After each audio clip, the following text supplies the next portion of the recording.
Big pass மூலமா மக்களிடம் பிரபலமான விக்ரமனுக்கு இன்னைக்கு இப்படி ஒரு நிலைமையா? என்ன விக்ரமன், நீங்களே இப்படி செய்யலாமா?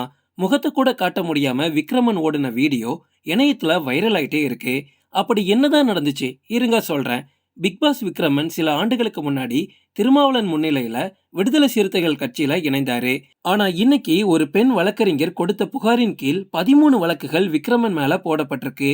ஒரு அரசியல் பிரமுகர் பிக் பாஸ்ல வந்தது இதுவே முதல் முறை. சென்னை பெருங்குடியை சேர்ந்த கிருபா முனுசாமி அப்படின்ற பெண்மணி தான் விக்ரமன் மேல புகார் கொடுத்திருக்காங்க. அப்படி அந்த புகார்ல என்ன சொல்லிருக்காங்க தெரியுமா? பிக் பாஸ் பிரபலமான விக்ரமனும் நானும் கடந்த 2.5 வருஷமா ரொம்ப நெருக்கமா பழகி வந்தோம். விலை உயர்ந்த லேப்டாப், மொபைல் போன்ஸ் இது எல்லாமே நான் அவருக்கு வாங்கி கொடுத்துட்டு இருக்கேன்.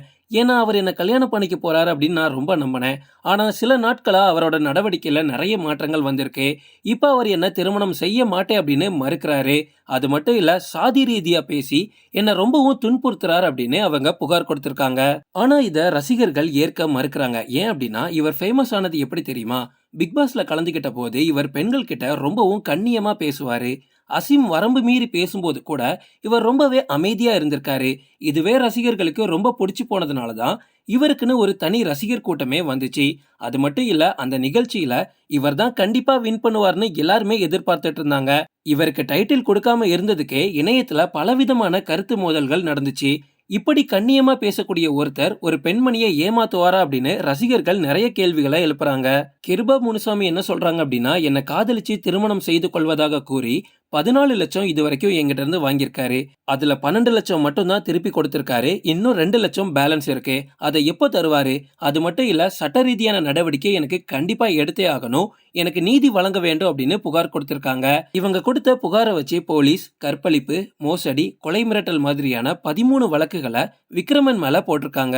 இது எல்லாத்துக்கும் விக்ரமன் என்ன சொல்றாரு அப்படின்னா, அவங்க சொல்றது எதுவுமே உண்மை கிடையாது. நாங்க ஃப்ரெண்ட்ஸா இருந்தது உண்மைதான். ஆனா நான் எப்பவுமே அவங்கள கல்யாணம் பண்ணுவேன் அப்படின்னு சொல்லவே இல்லை. அவங்க கிட்ட நான் 14 லட்சம் வாங்கினதுக்கான ஆதாரமும் அவங்க கிட்ட கிடையாது. என் மேல எதுக்கு இப்படி ஒரு பொய் புகார் அவங்க போடுறாங்கன்னு எனக்கு தெரியாது. பட் விசாரணைக்கு எப்ப கூப்பிட்டாலும் சரி, நான் ஆஜராக தயார் அப்படின்னு விக்ரமன் சொல்லியிருக்காரு. விசாரணை முடிஞ்சு வெளியே வந்த விக்ரமன் கிட்ட செய்தியாளர்கள் நிறைய கேள்விகளை கேட்டாங்க. ஆனா அவர் எதுக்குமே பதில் சொல்லாம அவரோட ஃபேஸையும் மறைச்சுக்கிட்டு கார்ல ஏறி போயிட்டாரு. இந்த வீடியோ இணையத்துல ரொம்பவும் அதிகமா வைரல் ஆயிட்டு வர இந்த நிலைமையில விக்ரமனோட தீவிர ஆதரவாளர்கள் எல்லாருமே உங்களுக்கு இப்படி ஒரு நிலைமையா அப்படின்னு கேக்குறாங்க. அது மட்டும் இல்ல, நிச்சயமா அறம் வெல்லும், நீங்க எதுக்குமே பயப்படாதீங்க, நாங்க உங்க கூட இருக்கோம் அப்படின்னு அவரோட ரசிகர் பட்டாளமே இருக்குது.